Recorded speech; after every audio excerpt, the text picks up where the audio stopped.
tega, kar mislim, da je za tale trenutek odločilno zdaj, ne, je natančno to, jaz temu pravim, v današnjem, recimo, današnji kolumni v Mladini, razpadanje družbe. Razpadanje slovenske družbe zaradi tega, ker dečki elit se v Sloveniji že tulijo med sabo za ostanke gnade. Natančno to počnejo. In ta situacija po drugi strani pa pomeni to, da tisto, kar moramo doseči mi, je na ravni tega, kar, vsaj tako se razumel Lenarta Škofa, je tiha demokracija. Skratka, tisti kraj debate, ki je danes potreben, ni to, da grejo ljudje gospodu Pahorju pa tam kramljajo, ampak da se pogovarjamo o političnem angažmaju ljudje po strokovnih družbah in predvsem po delovnih kolektivih. To je zame tisti kraj, kjer se pogovarjamo o demokraciji, kjer se pogovarjamo o moči, kjer se pogovarjamo o družbenih akcijah. Najpopularnejši slovenski film povojnega obdobja pa je tisti, ki se glasi ima naslov Na svoji zemlji. Najpopularnejši film po osamosvojitvenega obdobja je pa Gremo mi po svoje. Zdaj, a mi pravzaprav... To so gadi, to so gadi. No, ampak, a ni to v nekem smislu simptomatično, ne? Ker to, kar praviš Jože, elite so ga polubile, elite se samo še pulijo za ostanke na taborišču, ljudstvo ima končno priložnost, da prevzame odgovornost in vzame državo v svoje roke in nekaj pametnega naredi. Ampak ni za ljudstvo danes vse bolj značilno, niso vse bolj značilne neke druge taktike. Predvsem taktike bega. Delno, seveda v zadnjem letu smo videli tudi taktike jeze. Jeznega upora, ki pa potem tudi obtiče v neki nemoči artikulirati to, za kaj sploh gre. Taktike bega, recimo individualni beg v tujino, beg v sivo ekonomijo, češ, zakaj bi plačeval davke, zakaj bi plačeval v pokojninski sistem, saj bo vse propadlo. Saj mi ta sistem ničesar ne bo ravno nazaj. Beg tudi v osebne krize, volilna abstinenca. Kje je torej ljudstvo? Vprašanje za vse. In ne nazadnje, kaj se lahko razbije iz sedanjega krča? Ko ljudstvo ne zaupa v sistem, tudi ni toliko podjetno in ne zmore se sploh lotiti tega, kar je že predlagaš, ali pa Lenart, se pravi, da bi se ljudstvo spolitiziralo, elite razmišljajo pa zgleda predvsem o svojih kratkoročnih interesih. Kam se ta situacija lahko razvija? Prosim. Gor. Moje ime je Dana Mesner. Rada bi odgovarjala kar na to zadnje vprašanje. 2 minute. Torej, jaz mislim, da smo konceptualno malo prekratki. Jaz mislim, da bi bilo potrebno še en pojem vpeljati v diskusijo in to so socialna gibanja, ki razgibajo in umirijo na eni strani te svobodno lebdeče elite, po drugi strani pa to stabilno zastrukturiranost razreda. Družbeno gibanje je koncept, ki da misliti ljudstvo. Aktivno ljudstvo, ki se lahko čuti odgovorno, se aktivirati v določenem trenutku. Zato mislim, da bi bilo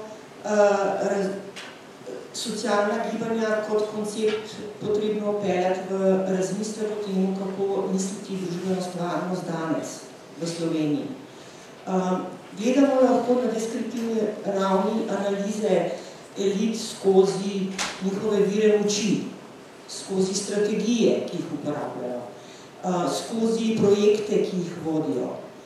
Po drugi strani pa lahko družbena gibanja analiziramo na način, kaj imajo v tej situaciji za ponuditi, na katerih točkah preloma s sedanjimi elitami lahko zastavijo nove scenarije.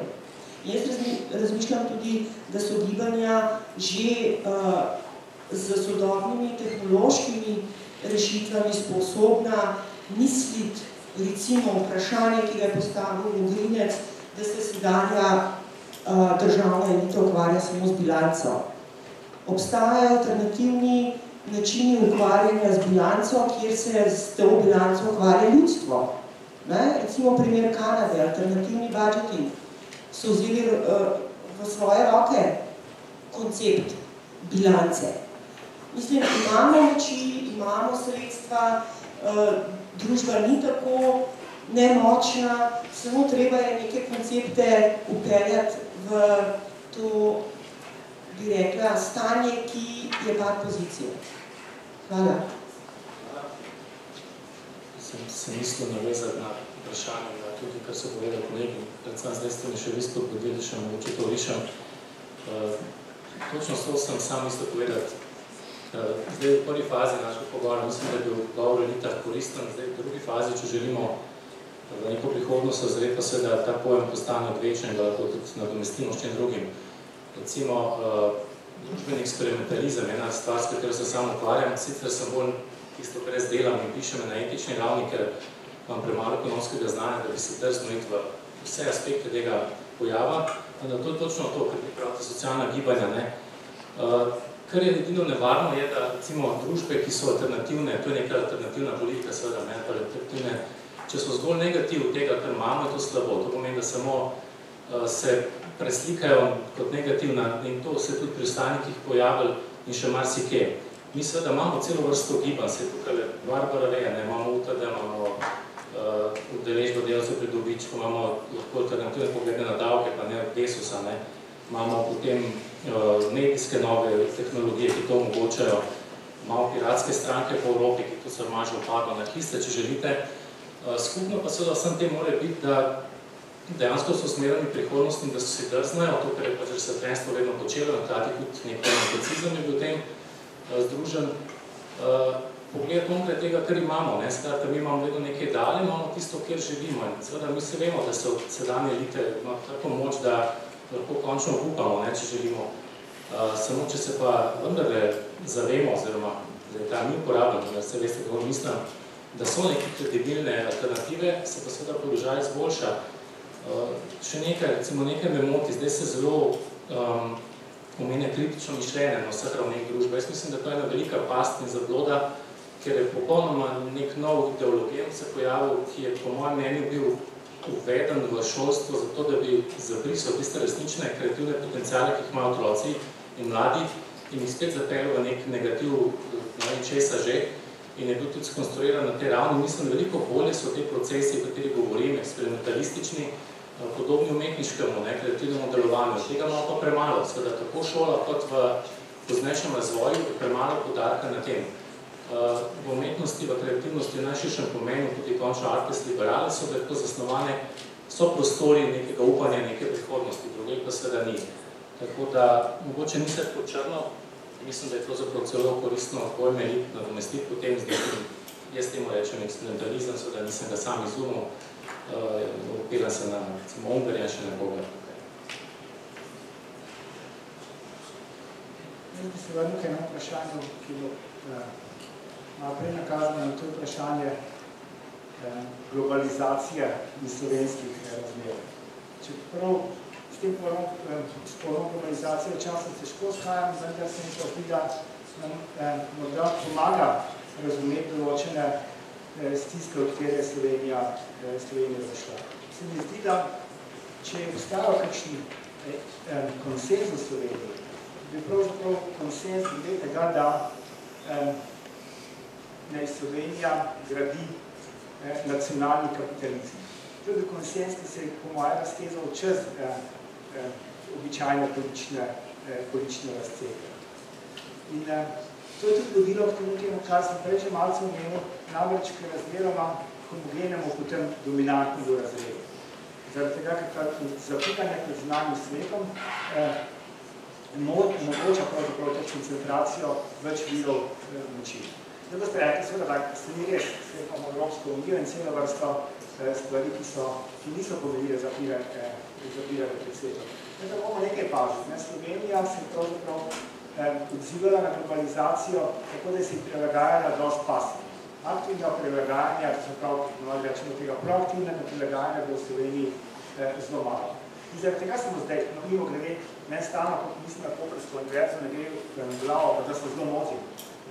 To je pravzaprav univerza, ki je na meji, ni mednarodna univerza.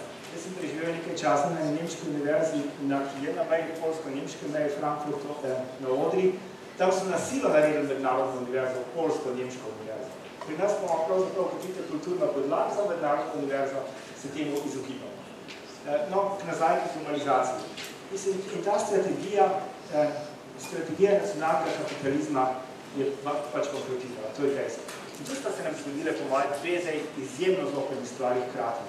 Na nek način, kot vidite, legitimnost vladajočega razmerja, če govorimo zelo marksistično, je seveda s bankrotom padla. Druga stvar pa je, in tu se je navezal na razpad družbe. Mora toliko ne razpadaš družba, ker ljudstvo vendarle aktivno ima cel kup strategij, da se naprilagaja na te razmere. Ampak razpada nam pa res ta tip vladajočega razmerja, ki smo ga imeli do zdaj. To je dejstvo. Pač globalizacija, ki se nam bo zdaj zgodila sama od sebe, ker se nam bo spontano zgodila dokončno, ta bo pa spodnesla ta tip vladanja, ki smo ga do zdaj poznali. In tu smo zdaj res v bojni zadrevi se naredili. To je bila pač razred, ki je nelegitimni pravzaprav nek način, največja težava vlada in ta razred pravzaprav še zaradi razmer, ki se spreminjajo, izgublja ta pod nogami v mednarodnem delu. Tu smo na silnem prepihu. Ljudstvo pa super, ljudstvo pa mora preživeti. To je vse preživelo in ima ogromno strategije. Jaz v gibanju se samo ena strategija. Nešteto pravzaprav teh tihih strategije, kako se prilagoditi na te razmere. Mene pač ni strah. Vse po drugi svetovni vojni so na razmere v Evropi katastrofalne. So se na različne načine prilagodila katastrofalne razmere in v vseh letih je Evropa zacvetela. Tako da v Sloveniji.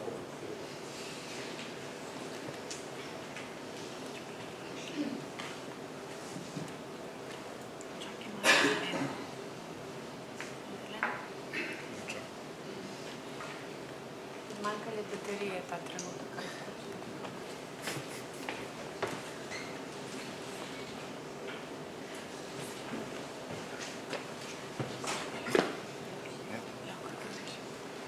Lepo pozdravljeni. Moje ime je Nikola Buliš, sem sicer